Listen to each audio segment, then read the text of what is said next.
Hey everybody, it's Joe Roberts. I'm here in the awesome Santa Maria Valley, and coming at you today for the Chardonnay Symposium. And I'm here with a fifth generation vintner, musician, and a man who's approximately 1.7 times as tall as I am, Karl Wente. How are you, man? Very well. Good to be here, my friend. Great to see you. It's actually tough introducing you and thinking about questions because the history of your family. In researching what I want to talk to you about, I'm thinking, where do I even start? So, since the symposium is going to have a panel with some great winemakers coming up as we film this, it'll be tomorrow with Steve Heimoff from Wine Enthusiast moderating.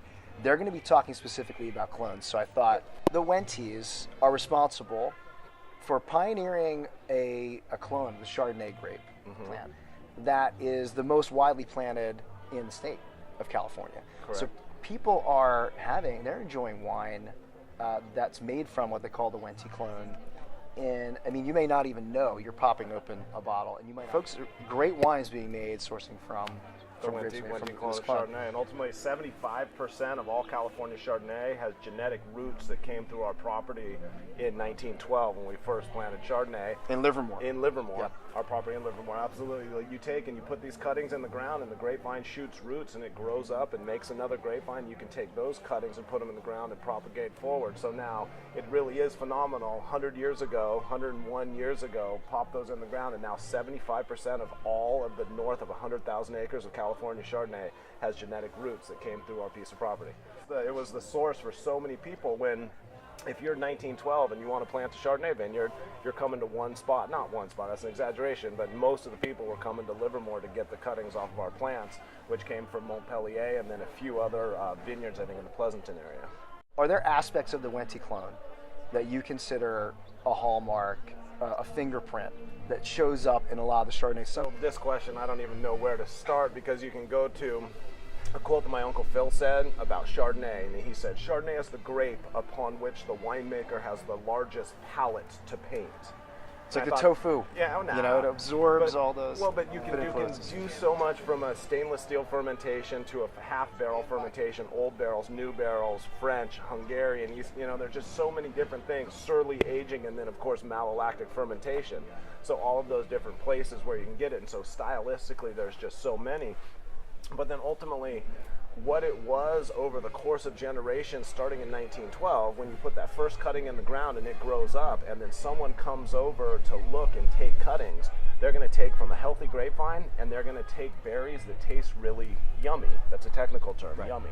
So they'll pull the most yummy berries, and those yummy berries have really cool fruit flavors, like muscadet into the apricot and into the stone fruit, or the apricot is a stone fruit, and into pineapple, some of the tropical fruit flavors. And so there's really been sort of a drive towards the intensity of fruit flavors, and ultimately California, and specifically the central coast of California where we are right now, is the most fruit-forward region for Chardonnay in the world, hands down. And so much of it had to do with that sort of natural.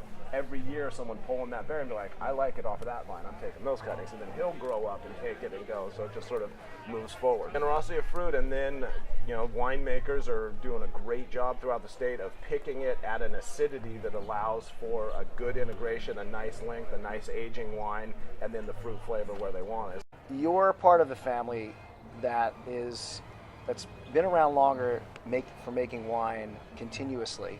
In California, and all the United States, longer than anybody. So same family, same winery, same location. Nobody's been longer. Nobody's been longer. Your family introduced the first varietal bottling of Chardonnay. 1936. 1936. 1932, we were the first to varietally label, as far as research can say, in the world. Like, no one else done it. It was Chateau something something. It was this. It was Hardy Burgundy. So we put Sauvignon Blanc on the label in 1932 and Pinot Chardonnay in 1936, making us the first varietally label shop. You look back on all this. I mean, do you ever have these moments where you go, "Oh my God, my family did what?" Is there an aspect of that going to that long history that you sit back and you're saying, "I'm most proud of this"? I think farming 2,800 acres of grapes between Arroyo Seco and Livermore and turning all of those into wine is, you've got to be in the moment and focus on the present. And so there's times when, like, how awesome is it to have the history? But really for me, how awesome is it that I can be in this situation where I'm farming those grapes and making wine across those grapes, delivering great $14 bottles of Chardonnay like our Morning Fog, or great $50 bottles of Chardonnay like our Nth Degree. And to be able to deliver on those Chardonnays, you got to be in the moment. So I spend a little time looking back, but most of my time is thinking about how to continue to deliver awesome, balanced, fruit-forward, yet rich at the same time Chardonnay characteristics. I love what I do, and I love growing flavors, making flavors, and then, you know, delivering flavors in a glass of wine. Well, and it totally shows. I mean, the wines are fantastic. Thank you so much. And hey, man, thank you so much for talking My with me. pleasure. Thank you. Cheers, everybody.